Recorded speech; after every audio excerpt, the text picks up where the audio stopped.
آج کی رات بھی گزر رہی ہے۔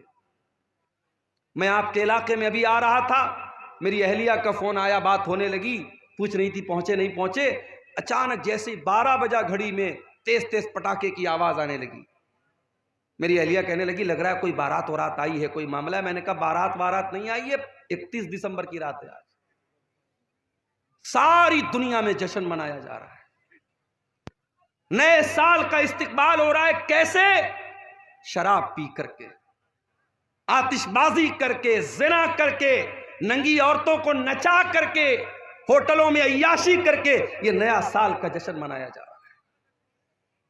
اور یہ نیا سال کا جشن صرف عیسائی نہیں منا رہا ہے، صرف کرسچن نہیں منا رہا ہے، صرف انگریز نہیں منا رہا ہے، یہ لا الہ الا اللہ اور محمد رسول اللہ پڑھنے والا بھی منا رہا ہے۔ ارے نادان، تیری زندگی کی دیوار سے ایک اور اینٹ گر گئی۔ 2024 میں 24 سال کا تھا، 2025 آیا تو 25 سال کا ہو گیا، تو اپنی موت سے ایک قدم اور قریب ہو گیا، تیری زندگی کی کتاب سے ایک پیج اور پھاڑ لیا گیا، تیری زندگی کی دیوار سے ایک اور اینٹ چھین لی گئی، اور تو سیلیبریٹ کر رہا ہے، تو شبھ کامنائیں دے رہا ہے، تو میسیجز کر رہا ہے۔ نئے سال کی رات میں میسج کام نہیں کرتا، آپ کو یاد ہوگا کمپنیوں کا میسج آ جاتا ہے کہ بھئی آج کی رات میسج کام نہیں کر رہا ہے۔ اتنا زیادہ لوگ SMS بھیج رہے ہیں، انٹرنیٹ کام کرنا بند کر دیتا ہے کبھی کبھی، اتنا رش ہو جاتا ہے انٹرنیٹ کے اوپر۔ واللیل اذا یسر، قسم ہے راتوں کی، رات اپنا سفر طے کر رہی ہے۔ یہی رات ہے کوئی ہوٹل میں ناچ رہا ہے اور آپ بگلا ڈانگی کے اس جلسے میں، اس پنڈال کے نیچے بیٹھ کر کے اللہ اور اس کے رسول کی باتوں کو سن رہے ہیں۔ کوئی اللہ کا بندہ ایسا بھی ہوگا جو رات کے اس سناٹے میں بیٹھ کر کے اللہ کی بارگاہ میں دعائیں کر رہا ہوگا۔ کوئی اللہ کا بندہ ایسا بھی ہوگا جو تہجد کی نماز پڑھ رہا ہوگا۔ کوئی اللہ کا بندہ ایسا بھی ہوگا جو اپنے گناہوں پر شرمندہ ہو کر کے اللہ سے معافی مانگ رہا ہوگا، اللہ سے توبہ کر رہا ہوگا، اپنے گناہوں پر رو رہا ہوگا۔ واللیل اذا یسر، قسم ہے رات کی جب وہ اپنا سفر طے کرتی ہے، رات چلتی رہتی ہے، رات چل رہی ہے اور رات میں لوگ اپنا اپنا کام کر رہے ہیں۔ حل فی ذالک قسم لذی حجر، اے میرے بندو میں فجر کی قسم کھا رہا ہوں، میں 10 راتوں کی قسم کھا رہا ہوں، میں طاق اور جفت کی قسم کھا رہا ہوں، میں مختلف چیزوں کی قسم کھا رہا ہوں۔ حل فی ذالک قسم لذی حجر، کیا کسی عقل مند کو اس قسم کے اندر کوئی اہمیت نظر آتی ہے؟ کیا یہ قسم عقل مندوں کو دعوت فکر دے رہی ہے؟ کیا عقل مند لوگ غور کر رہے ہیں کہ اللہ قسم کیوں کھا رہا ہے؟ الم تر کیف فعل ربک بعاد، کیا تم نے نہیں دیکھا کہ اللہ تعالیٰ نے قوم عاد کے ساتھ کیا کیا؟ یہ قوم عاد کون سی قوم تھی؟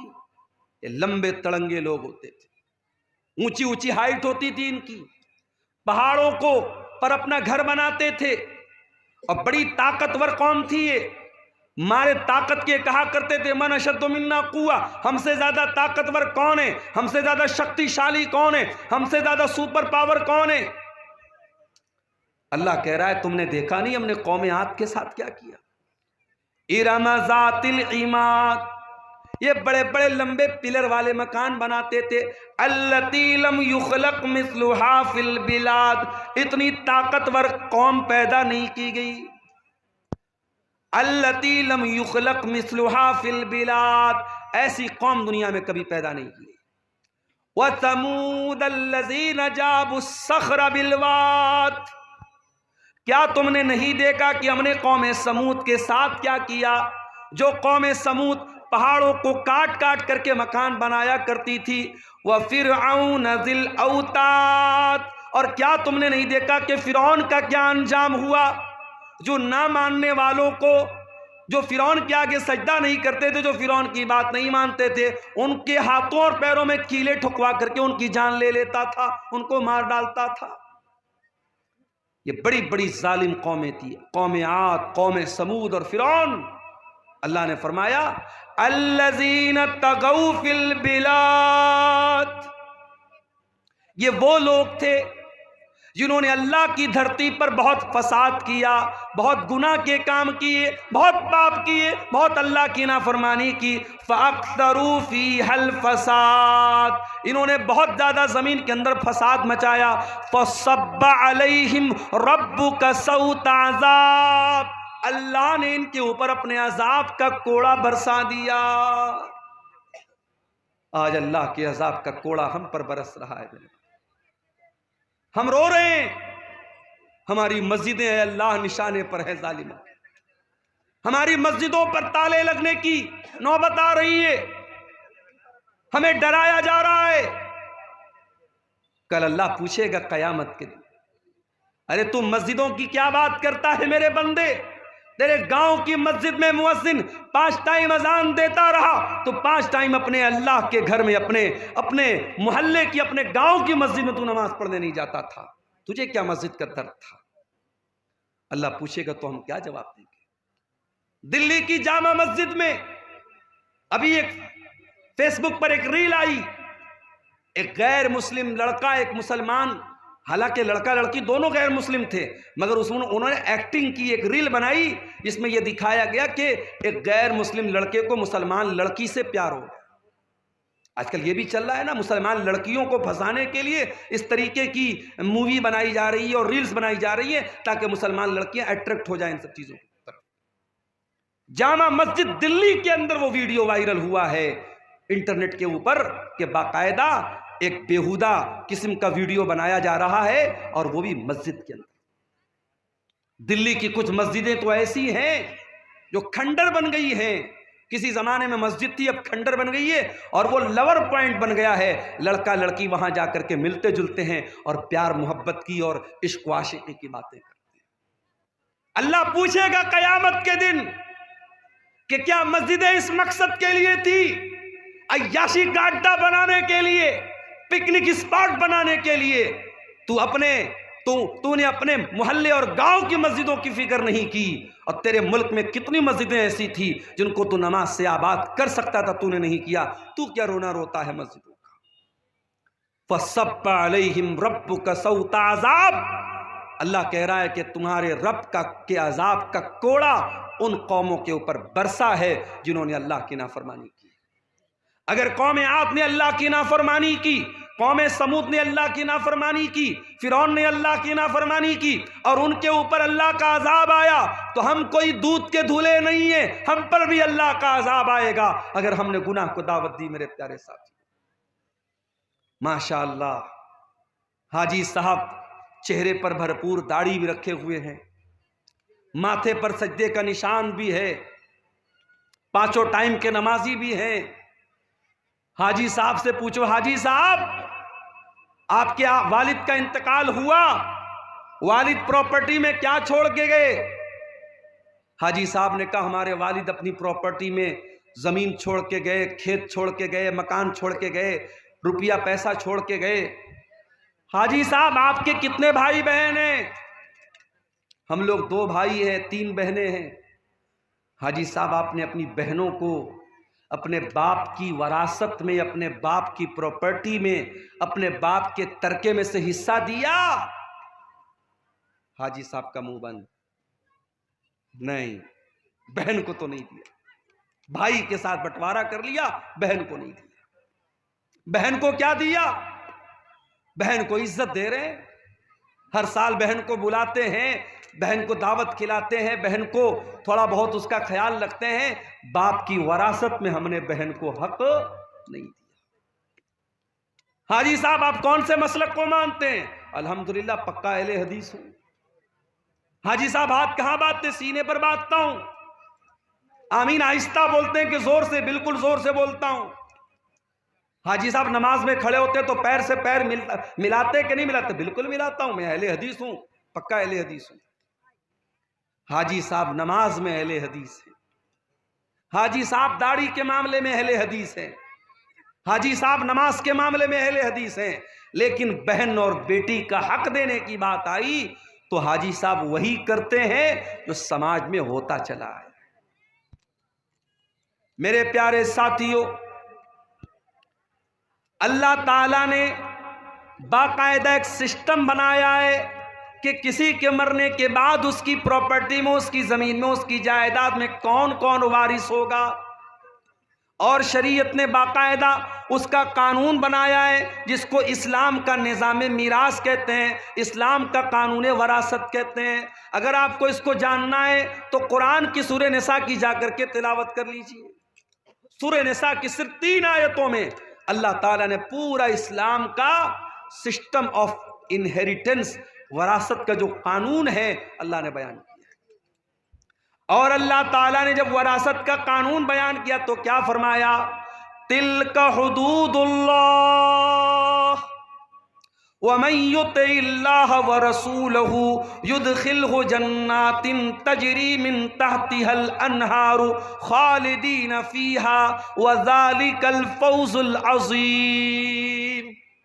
اے میرے بندو، یہ وراثت کا قانون جو میں نے بیان کر دیا، یہ میرا بنایا ہوا قانون ہے، یہ میرا بنایا ہوا سسٹم ہے، اور جو اس کو مانے گا وہ جنت میں جائے گا۔ وَمَن يَعْصِ اللَّهَ وَرَسُولَهُ وَيَتَعَدَّ حُدُودَهُ يُدْخِلْهُ نَارًا خَالِدًا فِيهَا وَلَهُ عَذَابٌ مُهِينٌ۔ اور جو اللہ کے قانون کو نہیں مانے گا، جو منمانی کرے گا، جو اللہ کی نافرمانی کرے گا، رسول کی نافرمانی کرے گا، اس کو جہنم کا دردناک عذاب دے گا۔ حاجی صاحب، آپ کا حج برباد ہو جائے گا، آپ کا عمرہ برباد ہو جائے گا، آپ کی نمازیں آپ کے منہ پر مار دی جائیں گی، آپ کی عبادتیں برباد ہو جائیں گی۔ اللہ پوچھے گا تیرے باپ کی پراپرٹی میں تیری بہن کا حق تھا کہ نہیں تھا؟ میں نے قرآن میں بتایا تھا کہ نہیں بتایا تھا؟ میرے نبی نے حدیثوں میں بتایا تھا کہ نہیں بتایا تھا؟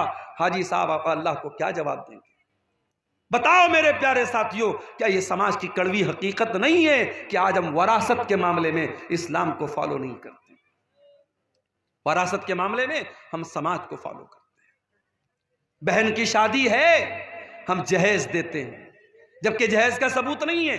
بیٹی کی شادی ہم جہیز دیتے ہیں جبکہ جہیز کا ثبوت نہیں ہے، اور جب وراثت کی بات آتی ہے تو ہم کہتے ہیں ارے ہم نے تو لڑکی کی شادی میں اتنا جہیز دیا تھا۔ جہیز جو کہ غلط چیز ہے، اس کو بنیاد بنا کر کے اسلام کا جو وراثت کا قانون ہے اس کی ہم مخالفت کرتے ہیں۔ میرے پیارے ساتھیوں، یہ دور جاہلیت کا طریقہ تھا، جب وہاں باپ مرتا تھا تو جو چھوٹا بچہ ہوتا تھا، جو یتیم بچہ ہوتا تھا، جو چھوٹے بھائی ہوتے تھے، ان کو زمین جائیداد میں کوئی حق نہیں ملتا تھا۔ جو بڑے لوگ ہوتے تھے، جو پاورفل ہوتے تھے، وہ زمین جائیداد پر قبضہ کر لیتے تھے۔ اسلام کا قانون تو اتنا سخت ہے، اگر مرنے والے کا کوئی بچہ اس کی بیوی کے پیٹ میں پل رہا ہے، مرنے والے کا جب انتقال ہوا، ایک لڑکا 60 سال کا تھا، اس کا ایک لڑکا 40 سال کا تھا، اس کا ایک لڑکا 30 سال کا تھا، اس کا ایک لڑکا بھی اس کی بیوی کے پیٹ میں ہے۔ میں مثال دے رہا ہوں ایک، شریعت کیا کہتی ہے؟ باپ مر گیا، اس کا اگر کوئی بیٹا 60 سال کا بھی ہے، کوئی 40 سال کا بھی ہے، کوئی 30 سال کا بھی ہے، کوئی اس کی بیوی کے پیٹ میں ابھی پل رہا ہے، جب وہ بچہ پیدا ہوگا تو جتنا حصہ 60 سال والے کو ملے گا، جتنا حصہ 30 سال والے کو ملے گا، جتنا حصہ 20 سال والے کو ملے گا، اتنا ہی حصہ، اتنا ہی حق اس بیوی کے پیٹ سے پیدا ہونے والے بچے کو بھی ملے گا۔ یہ ہے اللہ کا بنایا ہوا قانون، یہ اللہ کا بنایا ہوا نظام ہے۔ طاقت کے بل پہ اور اپنے جسمانی طاقت کے بل پر کوئی اپنے باپ کی وراثت نہیں پاتا ہے، بلکہ رشتے کی بنیاد پر جو مرنے والے سے جتنا قریب ہے اور جس کا جیسا رشتہ ہے اس حساب سے اس کا حصہ بنتا ہے۔ اور آگے بڑھیے، اسی سماج میں ہم دیکھتے ہیں لڑکی پیدا ہوئی، باپ کی پیشانی پر بل پڑ گئے، یہ لڑکی کہاں سے آ گئی؟ حالات یہ ہیں، گورنمنٹ کی اسکیمیں آتی ہیں، ابھی پرائم منسٹر صاحب کی ایک اسکیم چل رہی ہے، سکنیا سمردھی یوجنا، لڑکیوں کے نام پر پیسہ اکٹھا کرو، جب وہ 20 سال کی ہو جائیں، شادی کے قابل ہو جائیں تو آپ کے پاس اچھا خاصا پیسہ ہو جائے۔ یعنی کہیں نہ کہیں سماج میں یہ سوچ موجود ہے کہ لڑکی آئی ہے تو ایک بوجھ بن کے آئی، بیٹی پیدا ہوئی تو ماں باپ کے ماتھے پر بل پڑ گئے، یہ مصیبت کہاں سے آ گئی، کل جب یہ لڑکی جوان ہوگی ہمیں اس کی شادی کرنا پڑے گا، اس کے جہیز کا انتظام کرنا پڑے گا۔ اس جہیز کی رسم نے کتنی بچیوں کی میرے پیارے ساتھیوں جان لے لی۔ غریب باپ اپنی بیٹی کے جہیز کا انتظام نہیں کر پا رہا ہے، باپ چنتا میں زندگی گزار رہا ہے، بیٹی چنتا کر رہی ہے کہ میرا باپ کب میری شادی کرے گا۔ بیٹے تو کبھی کبھی کھل کے بول دیتے ہیں باپ سے میری شادی کرائیے، بیٹا کچھ کرے یا نہ کرے، کمائے یا نہ کمائے، شادی کے قابل ہو گیا تو باپ کو جا کے سنا دے گا میری شادی کیوں نہیں کرا رہے۔ بیٹی تو نہیں سناتی نا، بیٹی تو شرماتی ہے۔ بیٹی 25 سال کی ہو گئی، 30 سال کی ہو گئی، 35 سال کی ہو گئی، اب تو رشتے ناتے آنے بھی بند ہو گئے۔ میرے پیارے ساتھیوں، اس جہیز کی رسم کی وجہ سے کتنی لڑکیوں کی جوانی برباد ہو گئی، ان کو رشتے نہیں مل رہے ہیں۔ اور ایک بات بولوں آپ سے، اگر آپ جہیز کو روکنا چاہتے ہیں تو آپ صرف لڑکی والوں کو لڑکے والوں سے کے کہنے سے یہ کام نہیں چلے گا کہ آپ جہیز مت لیجیے، لڑکی والوں کی بھی ذمہ داری ہے کہ وہ دینداری دیکھ کر کے شادی کریں۔ اگر لڑکے والے لالچ کر رہے ہیں کہ ہم ایسی لڑکی کیا شادی کرے جہاں سے جہیز زیادہ ملے گا، تو معاف کرنا، لڑکی والے بھی لالچی ہوتے ہیں اور وہ تلاش کرتے ہیں ایسا رشتہ جہاں داماد بہت پیسے والا یا سرکاری نوکری والا یا بہت بڑا بزنس مین مل جائے۔ اگر کوئی مڈل کلاس کا لڑکا ہے، کوئی معمولی کمانے والا لڑکا ہے، اس لڑکے کے ساتھ کوئی جلدی اپنا رشتہ کرنا نہیں چاہتا ہے۔ تالی دونوں ہاتھ سے بجتی ہے میرے پیارے ساتھیوں۔ جہیز کی اس گندی رسم کے لیے صرف لڑکے والے دوشی نہیں ہیں، لڑکی والے بھی دوشی ہیں۔ اگر لڑکے والے موٹی رقم جہیز کے نام پر موٹی رقم تلاش کر رہے ہیں تو لڑکی والے بھی اسی حساب سے داماد تلاش کر رہے ہیں۔ اللہ کے پیارے نبی نے کیا فرمایا؟ اذا خطب الیکم ممن ترضون دینہ وخلقہ، جب تمہاری لڑکیوں کے لیے ایسا رشتہ آ جائے، لڑکا دیندار ہے، لڑکا بااخلاق ہے، فزوجوہ، تو تم اپنی لڑکی کی شادی اس سے کر دو۔ دیکھو اللہ کے نبی نے 4 بیٹیوں کی شادی کی۔ معلوم ہے آپ کو نبی کی 4 بیٹیاں تھیں۔ سب سے بڑی بیٹی کا نام کیا تھا؟ کوئی بتا سکتا ہے؟ ادھر سے کوئی بتائے نبی کی بڑی بیٹی کا نام؟ بولو بھائی، سو گئے کیا؟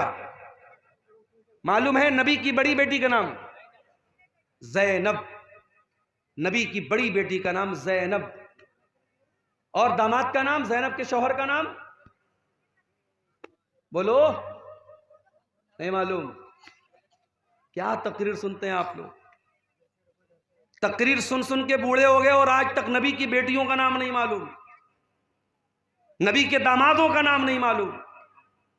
نبی کی بڑی بیٹی کا نام زینب، اور زینب کے شوہر کا نام تھا ابو العاص بن ربی رضی اللہ تعالی۔ نبی کی دوسری بیٹی نام تھا رقیہ، ان کے شوہر کا نام عثمان غنی۔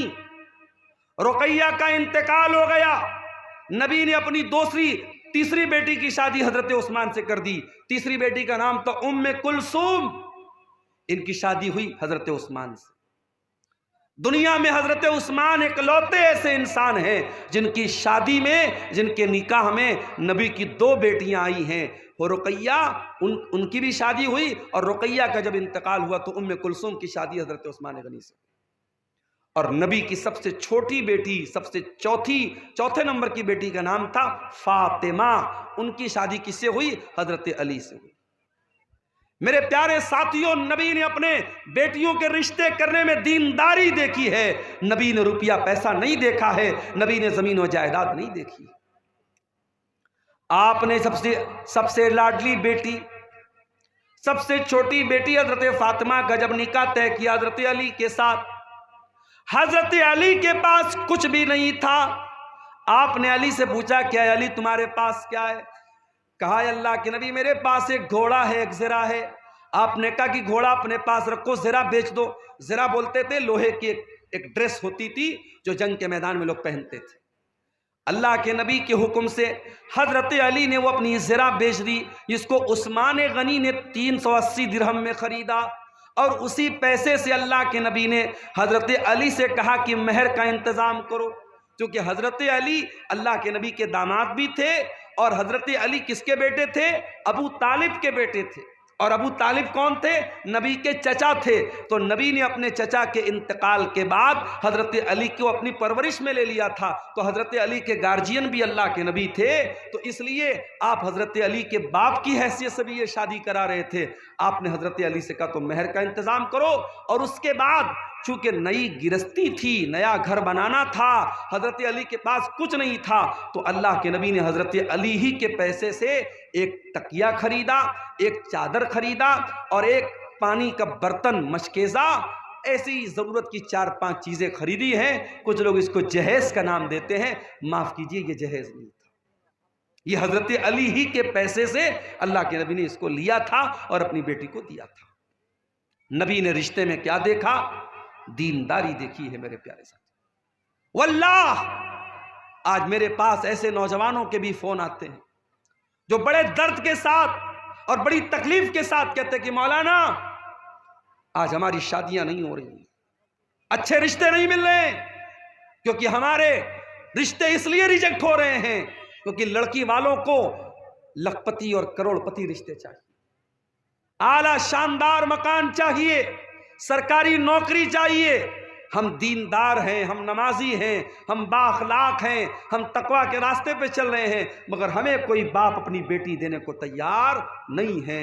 میرے پیارے ساتھیوں، جہیز کی اس گندی رسم کو اگر ختم کرنا ہے تو ہمیں اور آپ کو رشتے ناتے میں دینداری کو لانا پڑے گا۔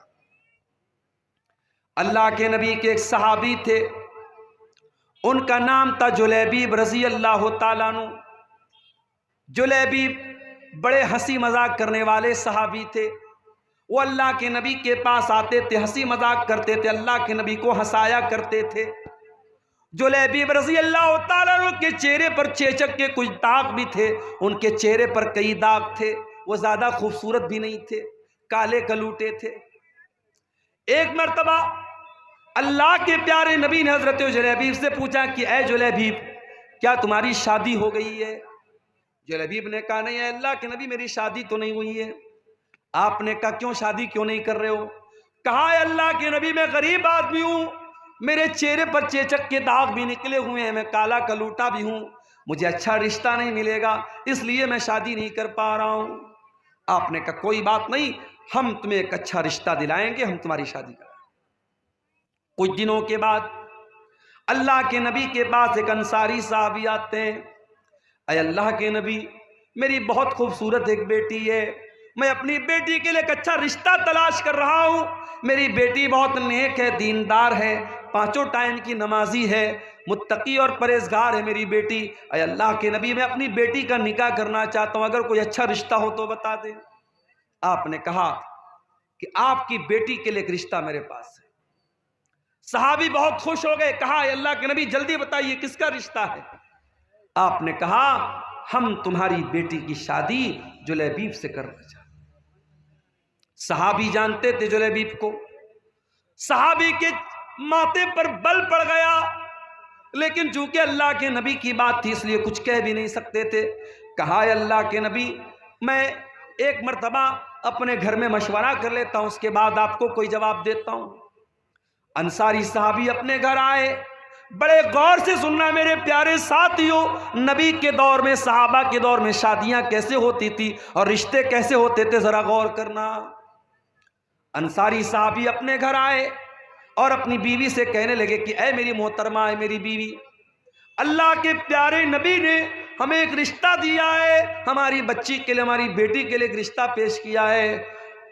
اس کی بیوی بھی بہت خوش ہو گئی، کہا کس کا رشتہ پیش کیا اللہ کے نبی نے؟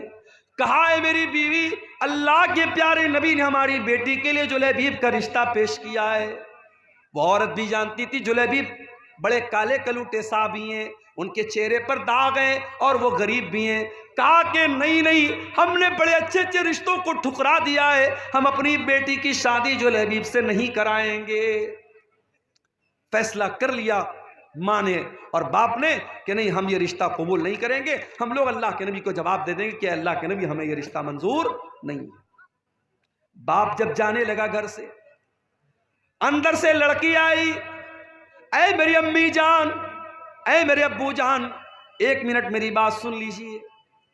آپ لوگ یہ رشتہ پسند نہیں کر رہے ہیں, لیکن آپ یہ بھول رہے ہیں یہ رشتہ نبی نے پیش کیا ہے, یہ رشتہ ہمارے پاس لانے والے اللہ کے نبی ہیں. ہو سکتا ہے یہ نبی کا رشتہ ہے, نبی نے پیش کیا ہے, ہو سکتا ہے کہ اسی رشتے میں اللہ تعالیٰ نے میرے لیے برکت رکھی ہو. اے میرے ابو جان, آپ میری شادی اسی سے کرا دیجئے جس کے ساتھ اللہ کے نبی نے رشتہ پیش کیا ہے, میں تیار ہوں. اللہ اکبر. اس دور کی عورتیں بھی کیسی ہوتی تھی. آج تو کتنے نوجوانوں کا رشتہ جب فوٹو جاتا ہے لڑکی کے پاس اور لڑکی دیکھتی ہے داڑھی والا ہے, نہیں نہیں یہ نہیں چلے گا, میں اس ملا سے شادی نہیں کروں گی, میں اس داڑھی بابا سے شادی نہیں کروں گی. کتنی لڑکیاں ہیں جو ضد کر کے اپنے شوہر کی داڑھی کو چھوٹا کروا دیتی. کتنی عورتیں ہیں جن کے نخروں کی وجہ سے شوہر حرام کام کر لیتا ہے. میرے پیاری ماں اور بہنوں, نبی کے دور کی عورتیں کیسی تھیں. صحابی کی بیٹی کہہ رہی ہے کہ اے ابا جان, اگر نبی نے یہ رشتہ پیش کیا ہے میں شادی کرنے کو تیار. صحابی اللہ کے نبی کے پاس آتے ہیں اور پوری بات بتا دیتے ہیں, اے اللہ کے نبی, مجھے اور میری بیوی کو تو یہ رشتہ پسند نہیں آیا تھا اور ہم تو نہ کرنے والے تھے, مگر میری بیٹی نے کہا کہ اگر یہ رشتہ اللہ کے, میرا یہ عنوان ہے. تو اس نے کہا کہ مولانا یہ بتائیے کہ اس طریقے کے عنوانات پر اتنی تقریریں ہو رہی ہیں, اتنے بیانات ہو رہے ہیں, اس کا بینیفٹ کیا ہے, اس کا فائدہ کیا ہے؟ کیا سماج میں برائی میں کوئی کمی آ رہی ہے؟ سیمانچل کہ جس علاقے میں اس وقت میں موجود ہوں, ممبئی وغیرہ میں ہم لوگ جاتے ہیں, آدھا گھنٹہ 40 منٹ ٹائم ملتا ہے. اس میں بھی اگر 1-2 منٹ زیادہ ہوا پرچی آ جاتی ہے, شیخ صاحب وقت ختم ہو گیا, اور بھی علماء لائن میں بیٹھے ہوئے ہیں. اور آپ کے ہاں 2 گھنٹے 1.5 گھنٹے آرام سے تقریر ہوتی ہے, اس کے بعد بھی اگر مقرر تھک جائے اور اجازت مانگنے لگے تو پیچھے سے دھیرے سے کان میں کوئی آ کے کہتا مولانا تھوڑا اور بولیے, بھی پبلک پیاسی ہے. یعنی ہم سننے کے عادی ہو چکے ہیں. تو اس نوجوان نے سوال کیا کہ مولانا بینیفٹ کیا ہے, فائدہ کیا ہے؟ کیا برائیوں میں کوئی کمی آ رہی ہے؟ کوئی کمی نہیں آ رہی ہے. ہر تقریر میں زنا کے اوپر بولا جا رہا ہے. 10 سال پہلے کے حالات آپ دیکھیے, 2014 کے, اور آج 2025 میں ہم داخل ہو چکے ہیں. 10 سال کے بعد کیا زنا کے واقعات میں کمی آ گئی؟ مجھے یاد ہے غالباً 2011 یا 12 میں دلی میں چلتی بس میں ایک لڑکی کا ریپ ہوا تھا. پورے دیش کی میڈیا میں بڑا بوال ہوا تھا. اس کو نربھیا کانڈ کے نام سے جانا جاتا ہے. بڑا ظلم ہوا تھا اس لڑکی کے ساتھ, ریپ بھی کیا گیا تھا, اس کو مارا بھی گیا تھا. لیکن کیا ریپ کی گھٹنائیں بند ہو گئی؟ 5 سال کی بچیوں کا ریپ ہو رہا ہے میرے بھائی. کشمیر کے کٹھوا میں آپ کو یاد ہوگا ایک معصوم بچی جس کا نام آصفہ تھا, کتنی بے دردی سے اس بچی کو مارا گیا, ریپ کیا گیا اور مارا گیا ایک معصوم بچی کے ساتھ. زنا کے واقعات بڑھ رہے ہیں میرے بھائی. شراب پر آئے دن تقریریں ہو رہی ہیں. بہار میں تو نتیش کمار جی نے پابندی لگا دی, صاحب شراب بندی ہو گئی. کبھی کبھی ایسا ہوتا ہے پٹنہ سے ارریا, پٹنہ سے کشن گنج میں آ رہا ہوں, گاڑی سپیڈ میں چل رہی ہے, راستے میں پولیس والے روک رہے ہیں. ڈرائیور سے پوچھا بھائی کیا بات ہے؟ بولے پولیس والے روک رہے ہیں. میں نے کہا کیا معاملہ ہے؟ کہتے دارو چیک کر رہے ہیں, شراب چیک کر رہے ہیں. شراب کے لیے چیکنگ ہو رہی ہے. لیکن کیا بہار میں شراب پینا لوگوں نے بند کر دیا؟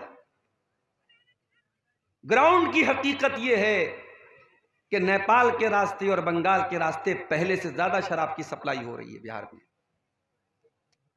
اور صرف شراب ہی نہیں, آپ حیرت کریں گے کہ آج ہمارا نوجوان کس کس چیز کا نشہ کر رہا ہے۔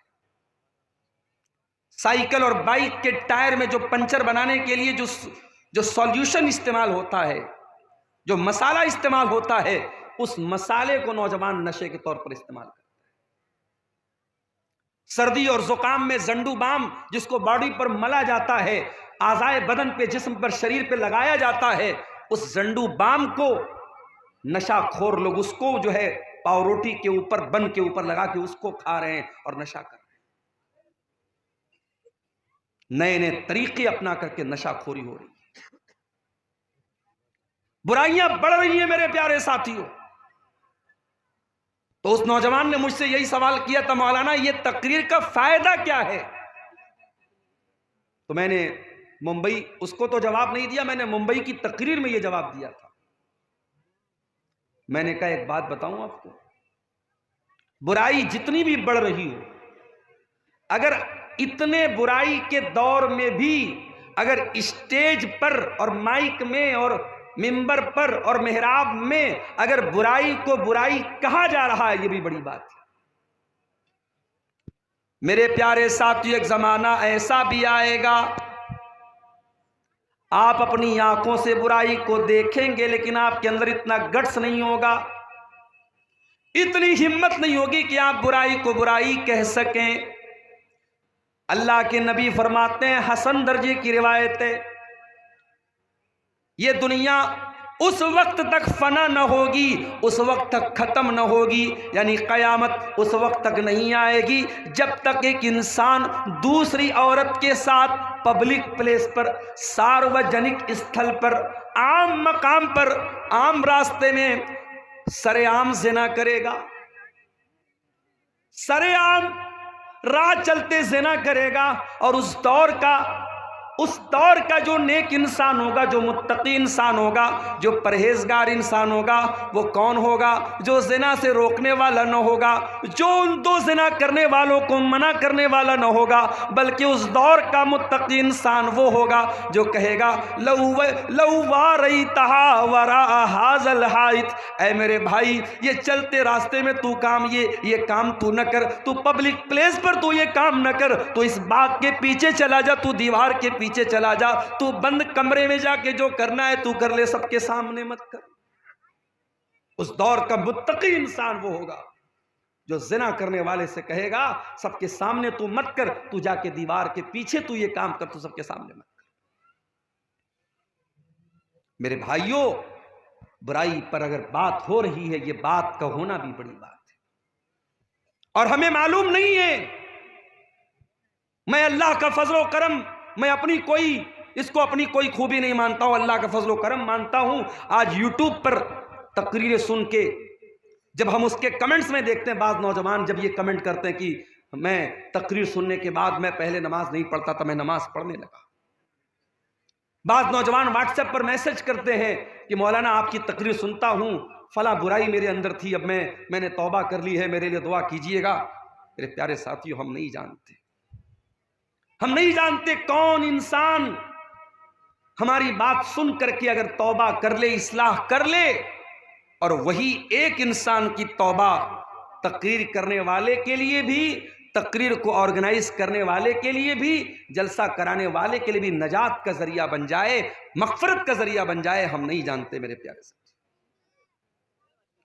اسی لیے اللہ کے پیارے نبی حضرت علی سے کہتے ہیں لَأَن يَهْدِيَ اللَّهُ بِكَ رَجُلًا خَيْرٌ لَكَ مِنْ حُمْرِ النَّعَمِ، اے علی، تمہارے ذریعے اللہ تعالیٰ اگر کسی ایک انسان کو ہدایت دے دے، ایک انسان تمہارے ذریعے صحیح راستہ پا جائے، اے علی، تو تمہارے لیے سرخ اونٹوں سے بہتر ہے۔ اس زمانے کی بہت بڑی پراپرٹی ہوتی تھی سرخ اونٹ، بہت بڑی دولت ہوتی تھی سرخ اونٹ۔ اللہ کے نبی نے فرمایا کہ اے علی، اگر تیرے ذریعے ایک انسان ہدایت پا جائے تو تیرے لیے یہ سرخ اونٹوں سے بہتر ہے۔ اس لیے میرے پیارے ساتھیوں، اصلاح معاشرہ کی یہ باتیں اور یہ تقریریں ہوتی رہنی چاہیے۔ اب آئیے، جو آیت کریمہ میں نے آپ کے سامنے پڑھی تھی، دو آیتیں الگ الگ قرآن سے میں نے پڑھی تھی۔ پہلی آیت میں نے پڑھی تھی سورہ روم کی، آئیے اس آیت کا ترجمہ دیکھتے ہیں، پھر بات کو آگے بڑھاتے ہیں۔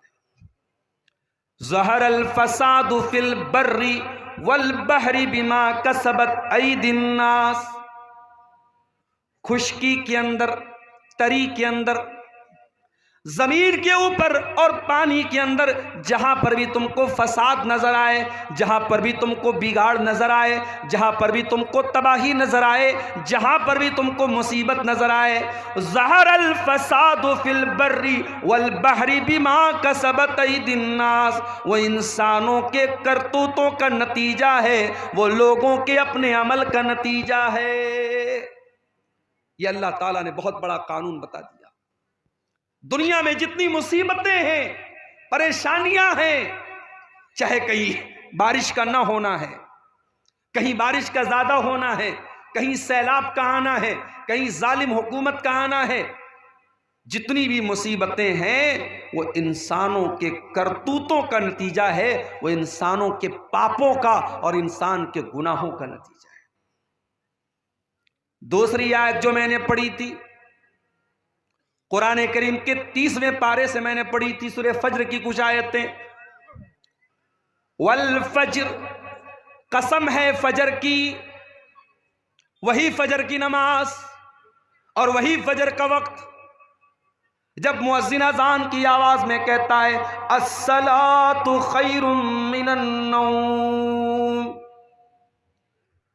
مؤذن بیچارہ مائک پر کھڑے ہو کر کے چلا چلا کے کہتا ہے کہ نماز نیند سے بہتر ہے، اور ہم آرام سے اپنے کمبلوں کو اوڑھ کر کے، اپنے رضائیوں کو اوڑھ کر کے، اپنے لحاف کو اوڑھ کر کے سوئے رہتے ہیں، اور ہم مؤذن کی اذان کے جواب میں گویا یہ کہتے ہیں کہ اے مؤذن تیرے لیے نماز نیند سے بہتر ہوگی، میرے لیے تو نیند بہتر ہے، میں اپنے آرام کو چھوڑ کر کے نماز پڑھنے نہیں آؤں گا۔